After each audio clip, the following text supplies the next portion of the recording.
Baik, selamat pagi untuk mahasiswa-mahasiswi Universitas Terbuka. Saya Ibu Ivo Mailina Silitonga sebagai tutor kalian akan menjelaskan akuntansi keuangan menengah 2 di inisiasi sesi pertama terlebih dahulu. Kegunaan saya menjelaskan ini untuk mereview pelajaran dari sesi pertama sampai sesi ke-8. Untuk hari ini saya akan menjelaskan satu sesi terlebih dahulu, ya.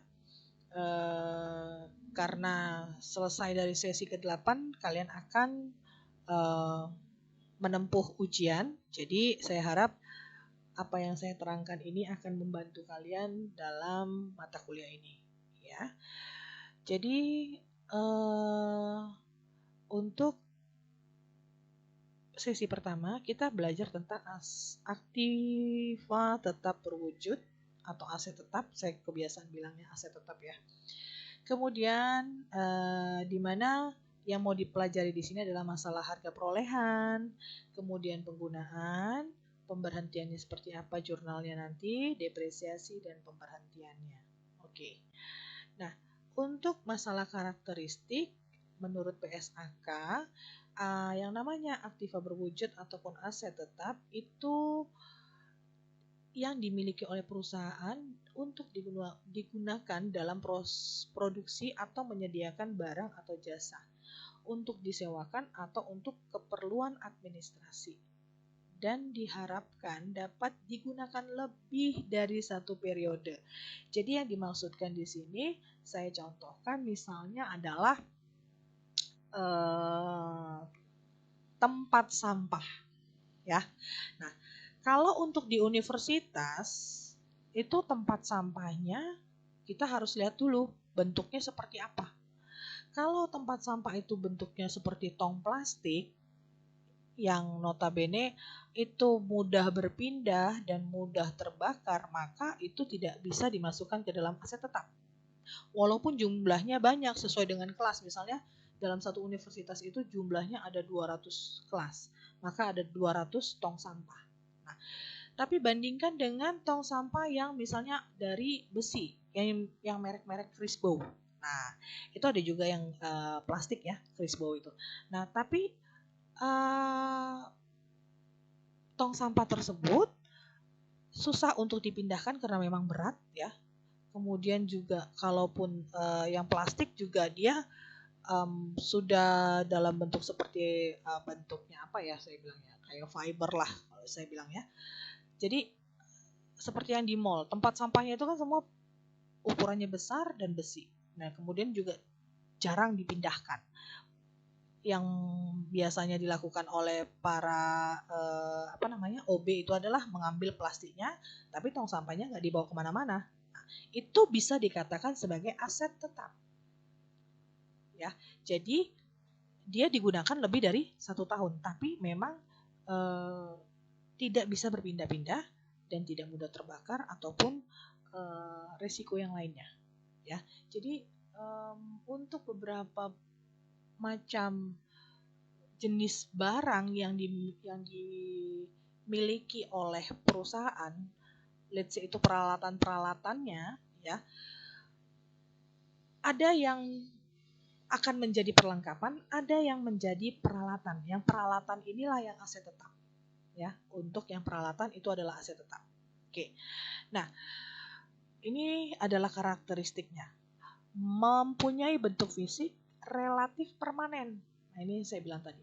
Digunakan dalam operasi perusahaan. Contoh di mall, operasi perusahaannya adalah sewa-menyewa tempat perbelanjaan, gitu, ya. Operasionalnya itu adalah jasa. Nah, tapi di mall tersebut itu mereka punya yang namanya lampu, di mana pencahayaan lampu itu harus terang benderang, warna-warni. Nah, menurut kalian itu aset tetap atau perlengkapan? Sedangkan kalau untuk di kantor-kantor biasa, lampu itu perlengkapan. Karena memang cenderung lampu-lampu yang dibeli adalah yang ya mungkin merek biasa lah ya, kayak Hanox ataupun Philips seperti itu. Nah, cuman kalau untuk yang di mall dia pasti akan punya standar di mana lampu tersebut bisa digunakan lebih dari 1 tahun. Gitu. Kan nggak mungkin juga di mall-mall itu lampu yang mereka mereka beli itu hanya pemakaian 6 bulan, terus 6 bulan lagi diganti. Nah, yang seperti itulah yang Ibu maksud bahwasanya digunakan dalam operasi perusahaan itu tergantung. Ya, jadi ada di perusahaan lampu sebagai perlengkapan, tapi ada perusahaan yang lain lampu itu adalah aset tetap. Ya, jadi tidak semuanya sama, tidak. Ya, terus tidak dimaksudkan untuk dijual beli, gitu. Oke, jadi aset tetap ini digunakan untuk kegiatan operasional perusahaan ya, ya, yang lebih dari 1 tahun. Nah,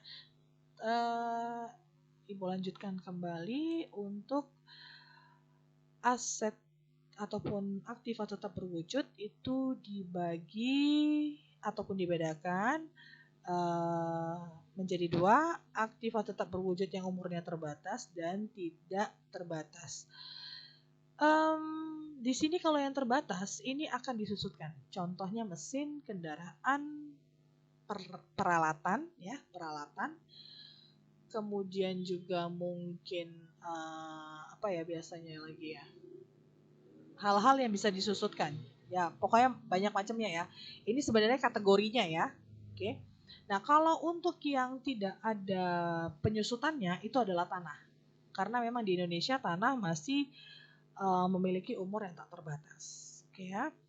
Nah, pengakuan aktiva tetap berwujud itu diakui apabila memenuhi 2 kriteria, yaitu besar kemungkinan manfaat ekonomi masa datang yang berkaitan dengan aktiva tersebut akan mengalir ke perusahaan. Jadi misalnya kayak mesin, itu digunakan baru bisa menciptakan ataupun menghasilkan produk. Nah, contoh, lampu mall tadi, kalau nggak ada lampu di mall itu gimana pengunjung mau datang, gimana pengunjung mau tertarik datang. Itu ada manfaat untuk pendapatan mengalir ke perusahaan, gitu ya. Kemudian harga perolehan aktiva dapat diukur secara andal. Jadi harga perolehan itu tidak hanya pada saat kita beli aja, enggak. Jadi contoh misalnya gini, kalian beli AC. AC itu kan termasuk aset tetap ya, aktiva tetap berwujud. Tapi kalau beli AC dalam bentuk misalnya 5 unit gitu, harganya 1 juta. Contoh doang. Tapi kan ada biaya pemasangan. Kemudian ada juga biaya yang namanya pengantarannya gitu. Nah, jadi itu adalah harga perolehan ya, ditotalkan menjadi 1. Nah, ini dijelaskan juga. Harga perolehan adalah jumlah kas yang dibayarkan atau nilai wajar yang diberikan untuk memperoleh suatu aktiva saat perolehan atau konstruksi. Oke, di sini ada bahasanya terdiri harga bilet, bea impor, PPN masukan, tak boleh restitusi, dan setiap biaya yang dapat didistribusikan secara langsung hingga aktiva tersebut siap dipakai. Ya, jadi banyak hal yang harus diperhatikan untuk menghitung harga perolehan suatu aktiva tetap berwujud. Ya. Contoh biaya yang didistribusikan secara langsung ini bisa kalian baca sendiri dan mungkin ada tambahan nanti di PSAK itu kalau kalian buka ada beberapa yang harus diperhatikan juga ya. Mungkin ini hanya salah satu contohnya saja yang disajikan di sini. Oke. Kemudian penentuan harga perolehan untuk beberapa jenis aktiva itu harga perolehan tanah terdiri dari pengeluaran yang terjadi dalam rangka pemilikan yang meliputi harga beli, komisi pembelian, bea balik nama, dan lain-lain. Nah, begitu juga dengan untuk bangunan. Ya, jadi ini kalian pelajari bahwasannya tidak hanya harga belinya aja, tapi yang mengikut, biaya-biaya yang terikut pada saat kita memperoleh suatu aset tetap. Oke. Ibu contohkan deh misalnya gini, kamu beli handphone. Oke. Kamu beli handphone itu kan ada ongkos. Misalnya ongkosnya itu 10.000. Handphonenya harga 5 juta. Tapi kalau untuk dicatat di dalam jurnal, itu tidak boleh peralatan, dalam kurung handphone, debitnya, kreditnya adalah kas sebesar 5 juta, nggak bisa. Karena kamu ada ongkos yang terkait di situ 10.000, ditambah lagi misalnya di handphone itu kamu beli casingnya, kamu beli mungkin kamu di mall itu juga makan gitu ya. Nah, otomatis untuk memperoleh satu handphone itu biayanya bukan 5 juta tapi mungkin 5.500.000. Nah, maka pada saat di jurnal itu angkanya adalah sebesar 5.500.000. Seperti itu, ya. Nah, selanjutnya cara perolehan aktifat berwujud itu bisa dari pembelian, membuat sendiri biasanya ini adalah kayak bangunan ya. Kemudian pertukaran, bisa ditukar ya. Ada nanti untuk akuntansinya, bagaimana cara aktiva berwujud ini, aset tetap berwujud ini diperoleh dengan hasil pertukaran. Kemudian mungkin juga bisa ditukar dengan surat berharga, itu bisa jadi kayak saham ya, ataupun obligasi gitu ya. Kemudian juga untuk pemberian pihak lain atau hasil temuan ya. Jadi tidak hanya dari sisi pembelian, jadi tidak selamanya itu dengan menggunakan kas di sebelah kreditnya ya.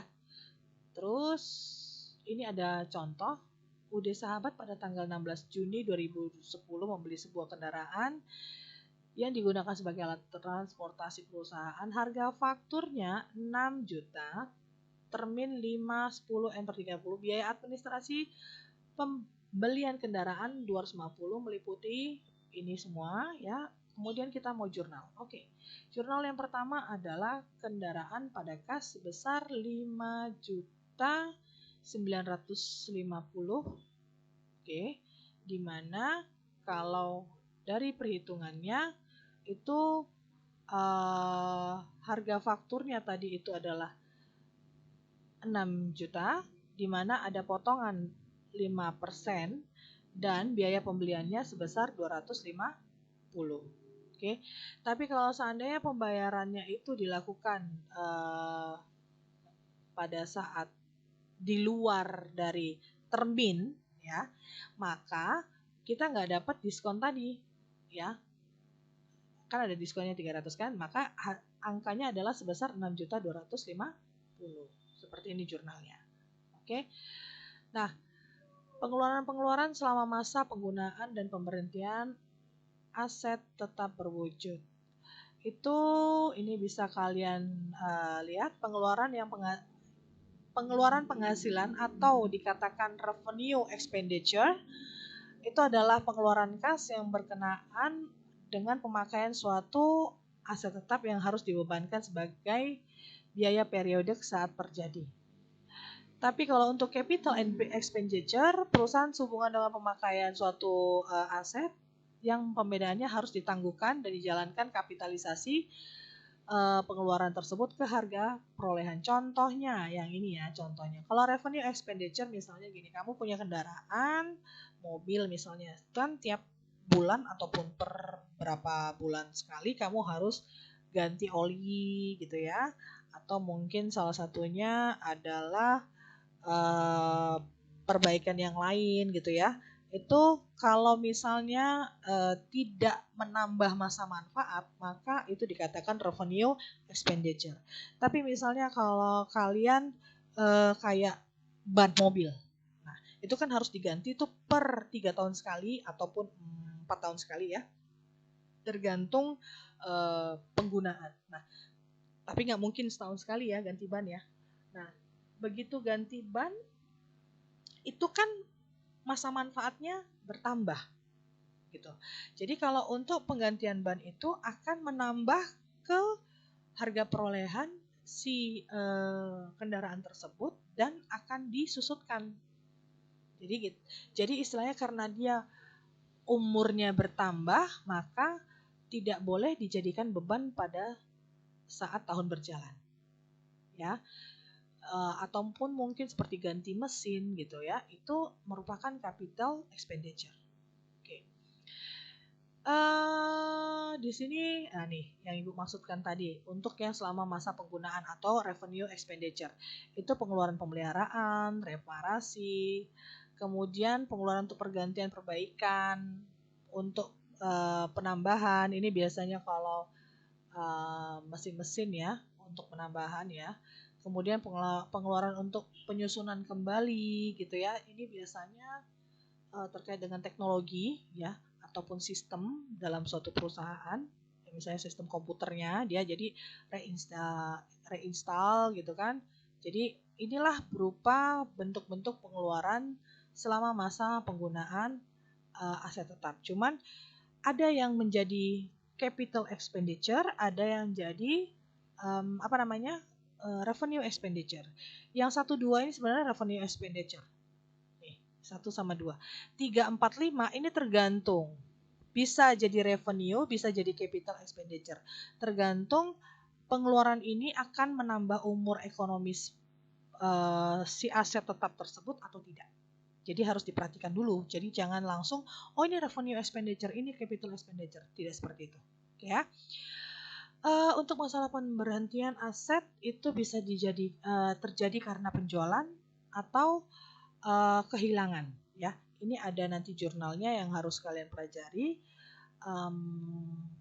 Ini contohnya, kalau seandainya mesin itu dijual, di mana nilai bukunya 3 juta, harga perolehannya tuh 6 juta, akumulasi depresiasinya 3 juta, dan dijual 2,5. Nah, maka yang kita terima adalah kas di debit 2,5 juta. Akumulasi depresiasi ini kan saldo normalnya kredit, maka akan didebitkan karena kan mau dijual. Gitu. Jadi harus dihapuskan angka akumulasi dan angka harga perolehan.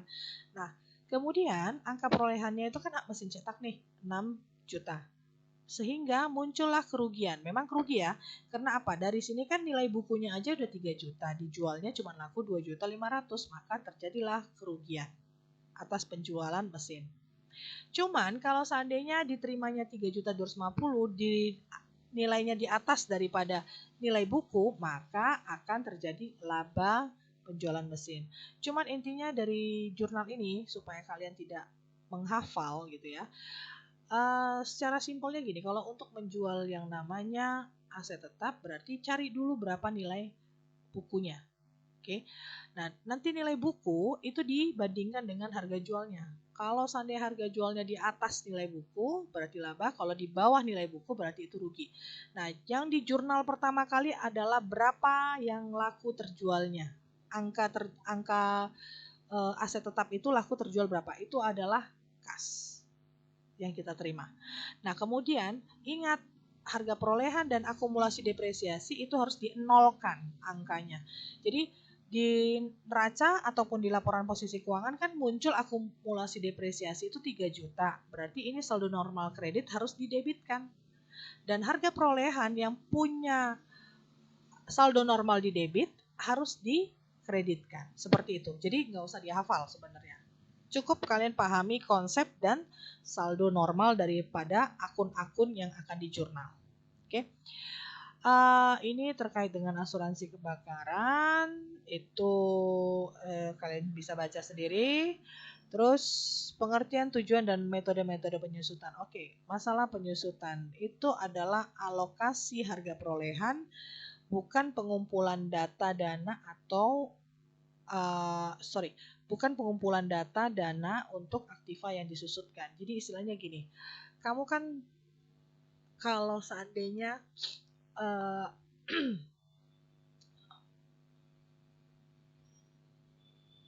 punya usaha sebagai memproduksi perusahaan roti, paling simpelnya gitu ya.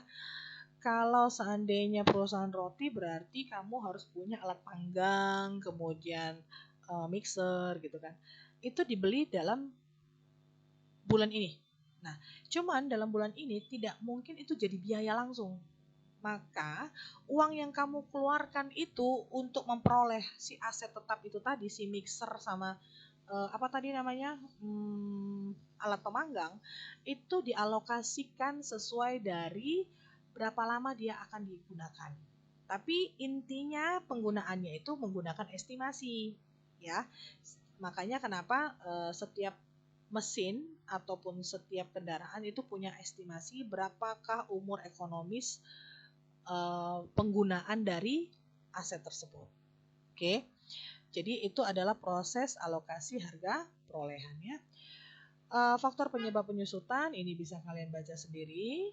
Oke, kemudian ini juga Ibu jelaskan harga perolehan kemarin tadi udah saya jelasin ya. Umur ekonomis itu adalah masa penggunaannya. Nilai sisa atau nilai residu adalah biasanya sih ini terkait dengan harga pasar ya kalau bisa dibilang. Jadi dalam artian ada kemungkinan besar setelah 3 tahun pemakaian ini masih laku dijual sekian. Nah, itu adalah nilai sisa ataupun nilai residu. Nah, kemudian metode penyusutan. Di sini kita belajar untuk metode penyusutan itu ada depresiasi yang dihitung berdasarkan aktivitas, ada yang menggunakan garis lurus atau straight line namanya. Kemudian depresiasi yang pembebanannya menurun itu ada yang di jumlah angka tahun atau istilahnya adalah the sum of the year digit. Kemudian metode persentase tetap dari nilai buku itu apa namanya double declining. Metode depresiasi khusus ada metode persediaan, sistem retirement replacement, dan sistem umur komposit. Jadi ini adalah jenis-jenis daripada penyusutan yang digunakan dalam perhitungan aset tetap. Oke. Dan hari ini pelajaran kita hanya sampai di sini.